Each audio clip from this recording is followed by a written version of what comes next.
It's another battle for the Aggies, and the KSL Sports Zone has it covered. The Aggies head to California for a chance to get bowl eligible against Fresno State. Your home for all the play-by-play coverage of Aggie football is right here on 97.5, the KSL Sports Zone. You're locked on to JJ and Alex on 97.5, the KSL Sports Zone. Welcome on in, everybody. It is JJ and Alex, 97.5, the KSL Sports Zone. Alex, Kirry, Jeremiah Jensen calling this 6A state title game. I think it's going to be over in a couple of minutes here. Looks like with a field goal attempt here, Corner Canyon could go up 31-20 with 2 minutes left, and if that's the case, then could be it for the little pre-snap penalty action by. The ref's blown the whistle before this thing was kicked off here. By the way, welcome to the program. And we're at Rice-Eccles Stadium, and this thing is being brought to you, as always, by the good folks at Trajan Wealth. So we'll kick off the hour here. Let's get this thing going. Trajan Wealth, of course, is the sponsor of the cut, and that's where we're going to get things going is right now, top of the program. It's time for the biggest story of the day. This is what made the cut with JJ and Alex on 97.5, the KSL Sports Zone. Trajan Wealth, like I said, for all your trusted local needs in retirement, it is TrajanWealth.com. Oh, the penalty was on Lone Peak. Looks like so you're going to get a freebie first down, first and goal for corner here with 2 minutes left. Elementary, my dear, to wrap this thing up for the sixth state title likely for Corner Canyon if they can finish this thing off. Sixth state title in 8 years. As Briggs just put it across the end zone line for a touchdown there. So, yeah, there you go. That penalty was for too many men on the field, too. Pretty wild. Can't do that. Cannot do that. And that's a coaching situation. That's obviously you get after these kids. They got to know what's going on here. But, yeah. Your field goal block team typically is just the same set of 12 people. 11 people. So I don't know why 12th would walk out of the field, but there you go. That might be the end of it here as Corner Canyon's about to make it 35-20 with that one. All right. Let's shift gears here to the University of Utah, who we just saw walk off the practice field here not just moments ago, just south of Rice-Eccles Stadium, and that's a team that has been as confident as it gets. And it's an interesting thing too, and Annapolis, you could tell me. I mean, like we talk about this all the time on the College Football Saturday program and on our show all the time. But I'm thoroughly impressed with what Utah's doing. But it's also kind of interesting because it also feels like, is there an identity of this offense? Do you just look at it and say, hey, it's a running offense? I mean, they're the second best rushing offense in all of college football. That's a pretty easy thing to say. Obviously, they run the football, and that's number one. But the way they've been doing it with this kind of both quarterbacks, I mean, who would have thought that a freshman, Byrd Ficklin, would come in at that quarterback spot and run for, in the last two games that he's been featured heavily, he's run for more than 320 yards on the ground. But I think that people look and they go, well, yeah, but what about the passing attack, and are you going to utilize it? What is the identity of the offense? Is it just easy enough to say that they run the football and that's it? I think earlier in the season it would have been nice to maybe get some semblance of the passing game going and have a little bit more balance. But right now, if it ain't broke, don't fix it. And if you're putting up 250-plus per game, that rushing attack for Utah is what's giving them and what's allowing them to be as dominant as they are right now. Yeah, and they're really putting up 300 a game, right? I mean, that's the reality of it is they're putting so many yards on the field, but they're also winning by 30 points a game. In Big 12 play, in the wins that they've had, those wins have been by 35 points on average. And that's an insane stat. Obviously, losing to Texas Tech and to BYU are the things that you'll look at and go, man, what could have been, right? Because I'll tell you right now, BYU fans don't want to face Utah right now. I don't even think Texas Tech would feel like doing it because anybody who gets a second shot at that Texas Tech team, BYU feels confident that they could maybe dial some things up differently. I'm sure that Utah goes, we're a different team than you were back in week 3 or that was the very first conference game of the entire season. And so you look and you go, it's nice to have those types of games early on, but you wish you could have had that thing back. But speaking of guys like Devon Dampier and Byrd Ficklin, you heard from them this week up at the practice facility. And Devon Dampier first, obviously QB1, talking about this team and getting ready for this week. They know that the only thing that they can do is not just win, but win big to try to get the attention of the committee. Just on the offense side of things, it's really fun. We get to call a lot of plays, and a lot of them do work. So it's pretty fun to be on the offense where everything clicks. Winning in the trenches is huge, too. Getting to see our O-line get the credit. Normally O-line doesn't get too much credit in football. So I love to see those boys shine. And just defensively, they've always had our back. And, we had more of their back last game, but, they basically scored 14 on themselves, so it's been a fun year for sure. Devon, what has Kyle Whittingham meant to you both personally, and what has he done for your career? Yeah, before I came here, that was one of the GOATs to me. You hear about best coaches out in college football, and he was one of them. So just for him to live up to that, the guidance he's given me, the respect, and just the knowledge he's given me about the game, I love that guy. I appreciate him for giving me this opportunity to be quarterback here. Devon, how much of a challenge is it as a quarterback just to deal with nagging injuries, knowing that you can get out there and play, but you can't get out there 100%? Like, how hard is that for you? Yeah, it's quarterback's one of those positions. You're supposed to be the toughest on the team, and that's just the way I roll. I put my body on the line for my boys. I know they do the same for me. So just going out there, and coaches believe in me. That's why I'm out there. So yeah, just continue to play. How important is it for you guys to get a win for the seniors on Saturday? Man, it's just as important as every other game. As much as those seniors want to win on their senior night, they know the bigger goal is to reach the playoffs, and that's been our goal since the beginning. So, yeah, just like any other week, let's go 1-0. I know you addressed your friendship with Byrd after the game.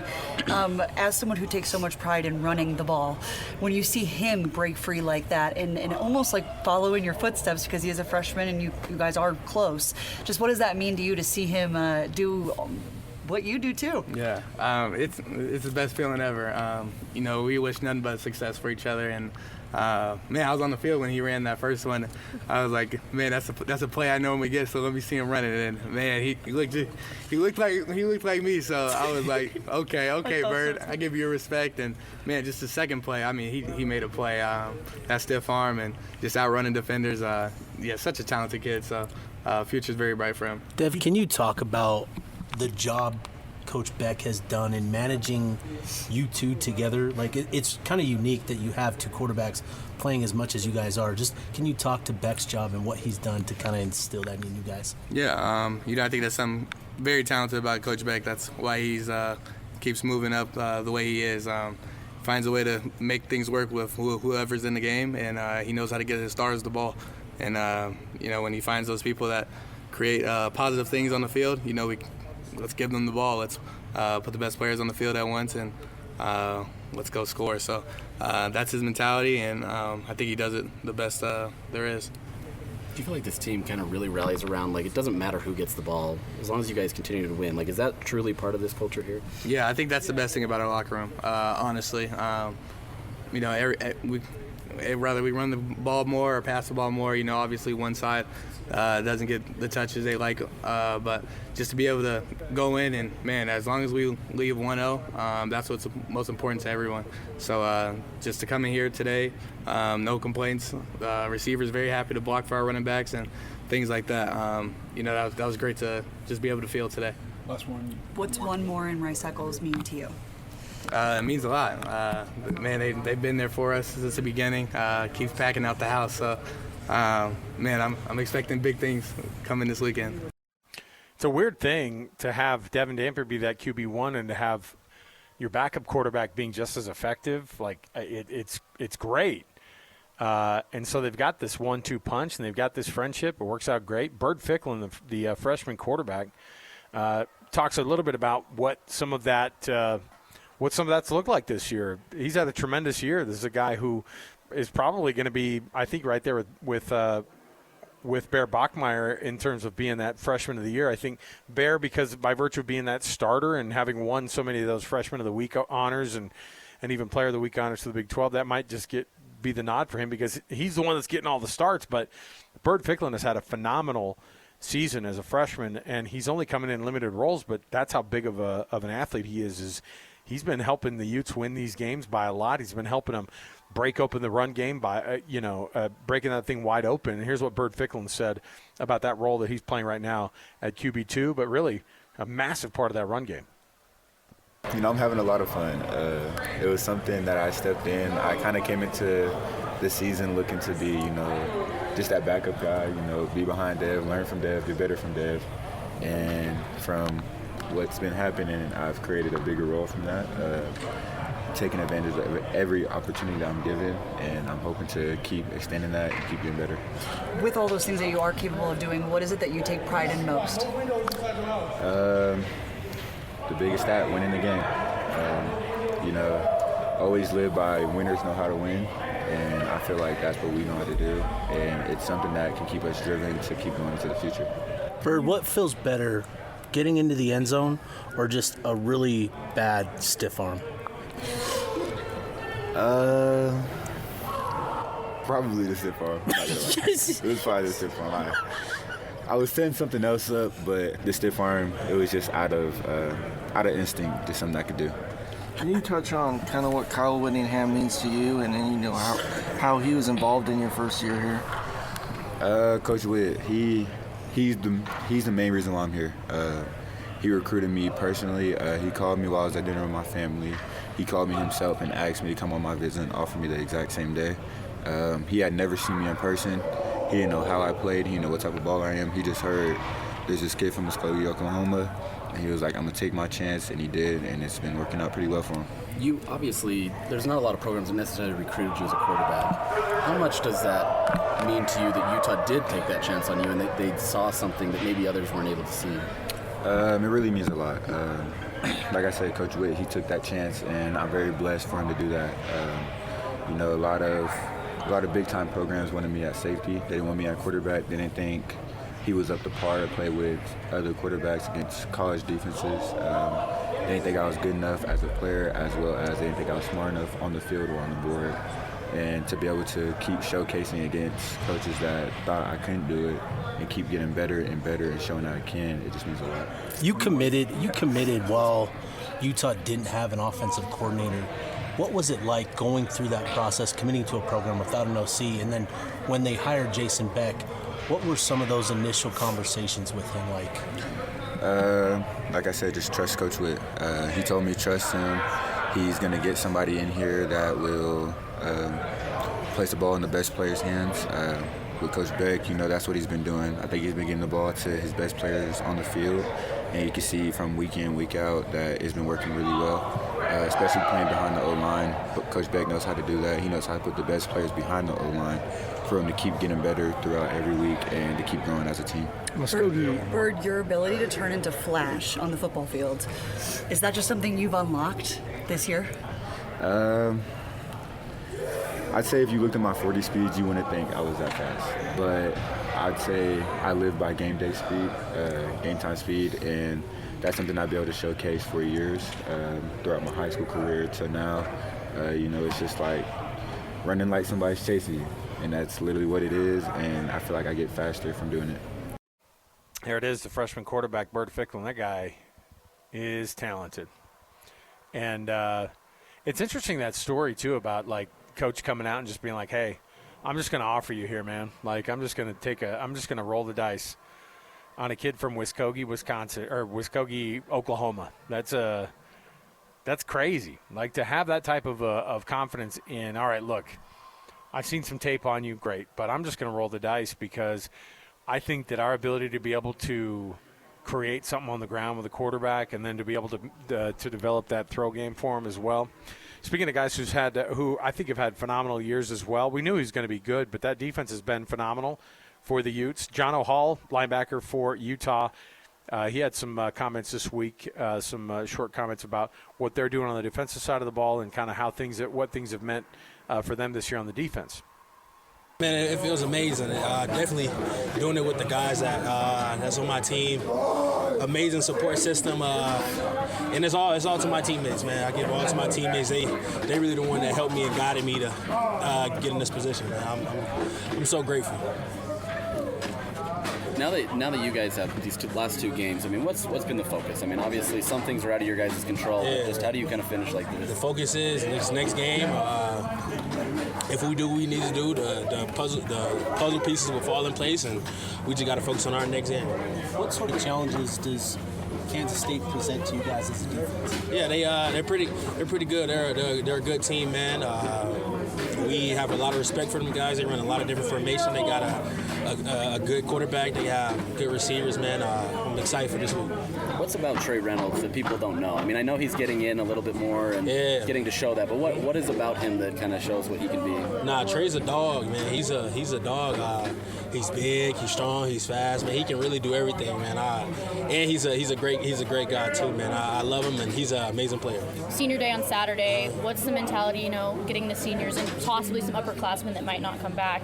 One last win at Rice Eccles. Yeah, we the main focus this week is doing it for the seniors and doing it for them. They put a lot of time and a lot of dedication into this program, and we got to show how much we appreciate them and go out and perform on Saturday.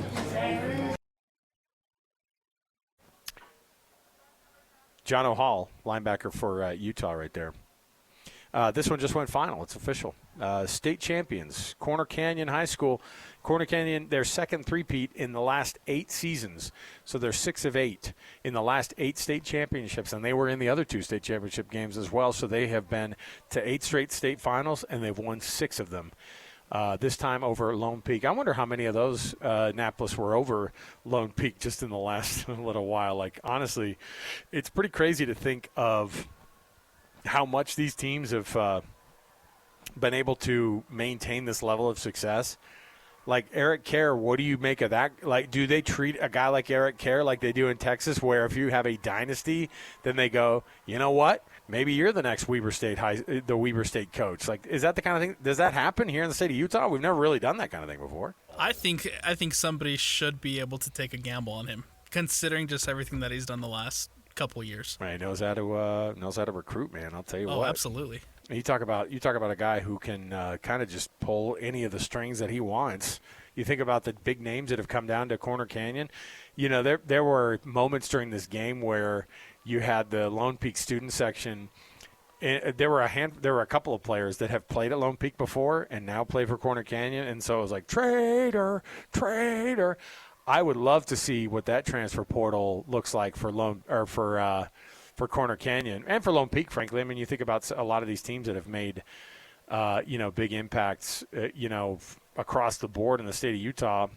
It's crazy how good the state high school football has gotten over the years. But now you've got yourself a 5A matchup. What's the wisdom on that one between Springville and Orem? This is a all Utah County battle next hour, and this one's going to be. I don't know. I'm just hoping it's a good game because the first game stunk so bad between Ridgeline and Green Canyon that this game, the 6A game, got pretty decent. The final was 35-20. In the end, you got Corner Canyon pulling away. But I just was thinking to myself, I hope that this next game, give us an overtime or something. Let's get this thing going. I like Springville. I think they run the ball really well. Lisiati Valetti is a phenomenal running quarterback. But Orem, man, they got a lot of talent. I really like what the Tigers have built down there. We'll see how that thing goes. And Orem, of course, has had some mixed success over the last handful of years, getting back to the state championship game this year and trying to win that 5A state title. Let's take a break. We'll come back. We've got more to go on the program. And when we do come back, we've got ourselves an NFL Blitz. We're also going to get you ready for Mammoth hockey coming up at the top of the 6 o'clock hour. Don't want to miss that. And we're also just a few minutes away from that 5A kickoff, like I said, right here at Rice Eccles Stadium. You can stream all of that at KSLSports.com. You could download the KSL Sports app or the KSL Plus app to be able to watch that from anywhere. And then JJ and Sly will have that call on the stream. All right, we'll take a quick break. We'll come back. More to go. 97.5 KSL Sports Zone. All the latest news and notes from the league and the locals in the NFL. JJ and Alex bring you the NFL Blitz on 97.5, the KSL Sports Zone. All right, everybody, welcome back. RGS Exteriors is where you can find Hans and Scotty tomorrow for a Football Friday from noon to 3, 4235 Farm Road in West Jordan. That's all you have to do is hit them up. Right there, Hans and Scotty on a Football Friday at RGS Exteriors. That's from 12 to 3. All right, let's start off here with a little bit of a an NFL Blitz. Alex Napolis, our producer. Oh, we're watching Corner Canyon. They just received their state championship trophy there at midfield. And we're already watching the specialists warm up for Springville to be able to get this thing going against Orem for our final state championship game at Rice-Eccles Stadium up here in Salt Lake City. All right, let's start things off here. Thursday Night Football, Bills at Texans. Good game tonight, Napolis? Or, I mean, I guess because the Bills have a lot kind of on the line here. This is not really a time for them to – they've been struggling a little bit, and the Bills are a good team, but they're also in second place by a kind of a good chunk at the AFC East thanks to Drake May and the Patriots. So I don't know how big of a game this is, but on a Thursday night. But look, Josh Allen with Thursday Night Football, people like that kind of stuff, don't they? Yeah, I think you'll take Josh Allen in primetime. Always seems to show up in primetime performance and have primetime performances, Josh Allen. What is the deal with the Texans this year and really the last couple of years? I know that C.J. Stroud had the injury stuff last year, but I don't know where they're at right now. D'Amico Ryans had such a great first year with that rookie quarterback and himself there running the show. But this is not a playoff team currently if they go this way, and I don't know if they're going to get any better. They've been disappointing, man. And I don't know if it – I think it starts with C.J. Stroud. The reality is I don't think we've seen rookie year C.J. Stroud since his rookie year. And I know Jalen Daniels got hurt this year, but maybe there was like a little bit of that sophomore slump hangover that he was having this year before the Commanders shut him all the way down after he got hurt. But, yeah, I mean, I don't know. I don't know how guys – if teams, like, just don't know who the guy is and then they come in and so they're able to kind of surprise you, and then year two they're like, no, we know what this guy's made of. I'm not exactly sure. But I would love to see a nice Thursday night game between the Bills and Texans. Joe Burrow was a full participant in practice, speaking of guys who've been out for a while, speaking of teams that need a big-time boost.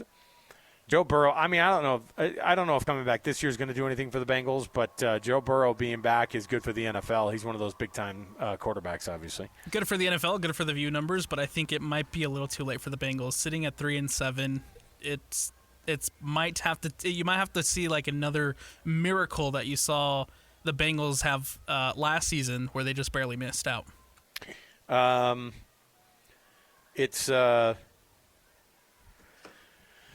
It's interesting because I don't think that there's a moment that people watch during the season where they go, oh man, Joe Burrow, like you just don't even care who's playing quarterback. I know that it's kind of a fun story, but you don't really care that Joe Flacco's making a return if guys like Joe Burrow aren't playing in this thing. Aaron Rodgers, the Steelers are obviously not super happy that he's going to be dinged up and out. The left hand is going to be worked on, but I don't know who's the Steelers' backup. We already talked about this week. I can't remember who was going to be the guy who was going to take over at. Was it Mason Rudolph? Is he still the backup there in Pittsburgh? Yes, their number 2 is Mason Rudolph. Holy dang it! I'll tell you, that's it's not quite the fall off there. Well, look, he's had some moments, you know. The most memorable moment, of course, was getting hit over the head with a helmet by Myles Garrett. But but that wasn't even like a play that he made. It was just for Myles Garrett Myles Garrett. I thought he hung in there pretty good. I thought he hung in that pocket while he was getting hit over the head with a helmet. Like that's what you want out of your guy, standing in there. Anyway, I don't know what's going to happen with guys like him. With guys like at some point, don't we just like throw in the towel for Aaron Rodgers? How long are we going to allow him to do this thing where, like, because a left hand as a quarterback, I know you don't want to be in the game with any kind of injury, but it's not his throwing hand. And at some point, I know the Steelers have been kind of winning some games and everything, but he's got to protect himself. I get it, but we'll see. Hey, Bears-Packers in Week 14, that game time got moved. I don't know if that affects your schedule on your watching of the Bears and Packers Annapolis, but I was glad to see that one get changed to a 4:25 Eastern Time kick. All right, the Colts adding Daniel Jones to their Thursday report as limited with a calf injury. That's bad news. In years past, if you had Daniel Jones being listed as injured, you were fine with it. Not only were you fine with it, you were glad to have it happen. So that's one of those things that that I was like, isn't it funny how far we've come with Daniel Jones, because that Colts offense without him, I mean, honestly, he's having an MVP-type performance this year, and the Colts are having the best season for any team out there. I think bar none, they've had the best season of anyone because they've exceeded expectations, and Daniel Jones has been a huge part of that. But if he's going to be limited, then we'll see how that looks for them going forward. Jackson Dart is going to be a limited participant in practice this week for the Giants.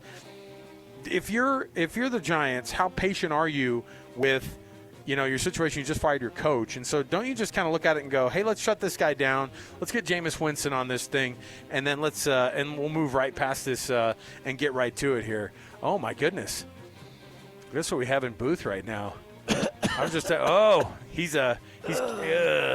is your voice able to handle this, JJ? I'll try my best. Oh, listen, I'm a company guy. Oh, you are raspy. I'm not going to keep you on here for too long. Hey, by the way, so I thought Lone Peak put up a nice fight. It was they did. A little bit of a bummer that they're at the end, but it seemed like they're the only team that had any kind of anything to be able to give it to Corner Canyon, or at least scare them at all this year. They, of course, beat them earlier this season. Yeah, they beat them by 21 earlier but, this year. And it was working. It was totally working, and they had the lead for a good chunk of the second half, but it's pretty hard to ask to keep once Briggs started getting going in the second half, that was kind of over for them. Yeah, he had over 150 yards rushing in the second half. So dang, they made some adjustments.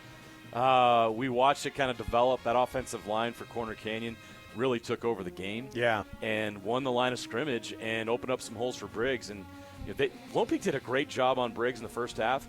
And you saw the adjustment that Corner Canyon had to make because they were crashing on Briggs. So Helaman Kasuga had to pull the ball and run a lot more than he wanted to. But in the second half, Corner Canyon made some adjustments and got Briggs going, and that was the key in this game was the run game. And Lone Peak was right there. Lone Peak had that play at the goal line. If they score that touchdown, they have a chance to even the game up, and we're having a different conversation maybe. But the stop at the goal line there in the fourth quarter, and then the ability of Corner Canyon to run the football with Weston Briggs and get chunk plays was the difference in the game. And Corner Canyon has now won 3 consecutive state titles. They've won 6 state championships in 8 years under Eric Kerr. It's been a remarkable run, and the dynasty continues. The interesting thing about 6 out of 8, I was having this discussion with Alex Napolis, and it's a little bit too early, obviously, to figure this out, but will the state of Utah ever move the direction like the state of Texas does, where they go, you've been a hell of a coach at the state championship level. You brought 15 state championships to South Lake Carroll. What do you think about coaching at the college level? Would that ever be a transition that Eric Kerr could make? Look, it's pretty tough to avoid it's easy to look up north to like Weber State, for example, and go, why not give him a shot? Why not take a shot at something like that? Do you think this is a guy who knows how to recruit the kids in the state of Utah? And we talked about how that roster has kids from everywhere across the country, which is fine. But you want somebody who knows this market, knows how to almost steal away some of the kids from the local teams who may or may not be playing at some of those schools. Would that ever be something that we do? Is make a transition for a guy like Eric Kerr to the college football level? If I was Weber State, who now currently has a job opening, he would be my first call. I don't have any question that Coach Kerr could run that program and do an excellent job and be great at the FCS level. He has a son that already plays there. So, that would be an incredible opportunity for him to be able to coach his son at the college level. I don't know if Eric Kerr is interested in doing the college thing. I think he's very happy and comfortable at Corner Canyon. He's got that thing rolling. I think he enjoys his lifestyle and doesn't want to have to be on the road recruiting all the time and doing the things that it's required to do, and especially at Weber State, where you have to recruit hard at Weber State. You have to look at a lot of guys. It's not like it is now with, the Power 4 teams where all these top players are coming to you, depending on how big of a check you can write. That's certainly not the case at Weber State, but it would be my first call if I was Weber State. I'm just not sure that Eric Kerr would want to do that. I think he's very, very happy at Corner Canyon, but who knows? Maybe he's up for a new challenge.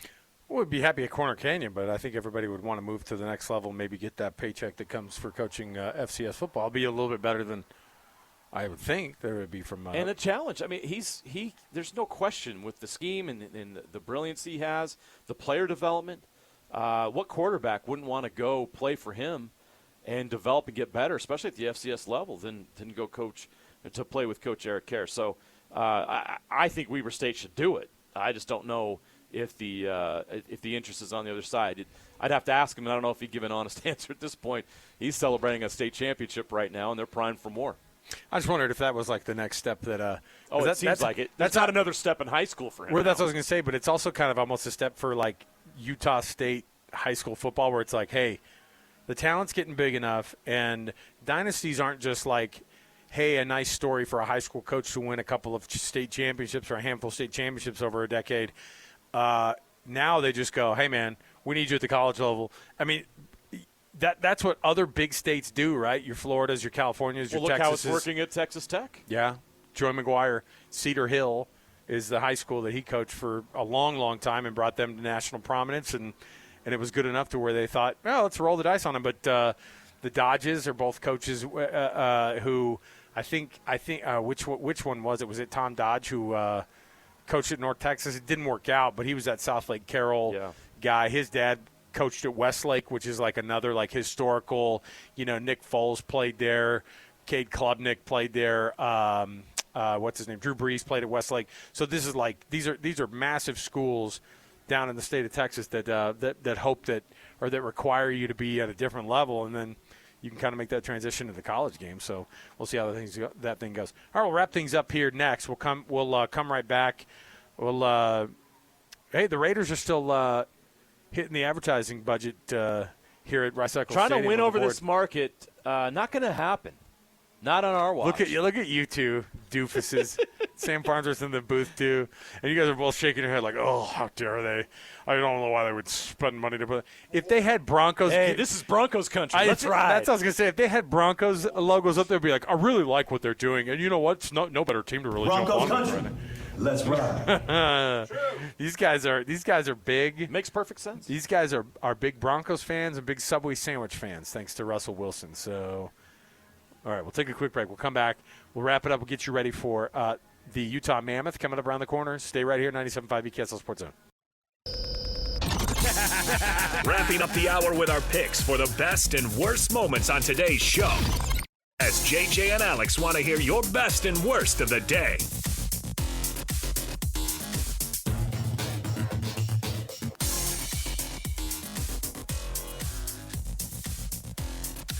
All right, everybody, welcome back. JJ and Alex, 97.5 EKSL Sports Zone. Thanks for being with us on the program. Just a short time here for us to be able to get to this portion of the show brought to you by Doug Smith Dealerships in American Fork, Spanish Fork, and in Linden. Nobody knows cars like Doug. And also, last time for us today to be able to tell you about Kenny J's Barbecue. Skip the stress of Thanksgiving and get yourself some slow smoke perfection. How about the smoked turkey, or how about the smoked brisket? 801-230-5396. That's 801-230-5396. Vegas Knights coming to town. JJ, what do you think about this one? How does this one end up for the Mammoth tonight? Try scoring more than 2 goals in a game, and we'll talk. Oh, Get boy. a win. Oh, boy. You're at home. Let's do it. Well, by the way, you've got the pregame coming up right now, so stay right here tuned in. For JJ, thanks to Sam Farnsworth and myself, Alex Kirry, and Alex Napolis, 97.5, the KSL Sports Zone.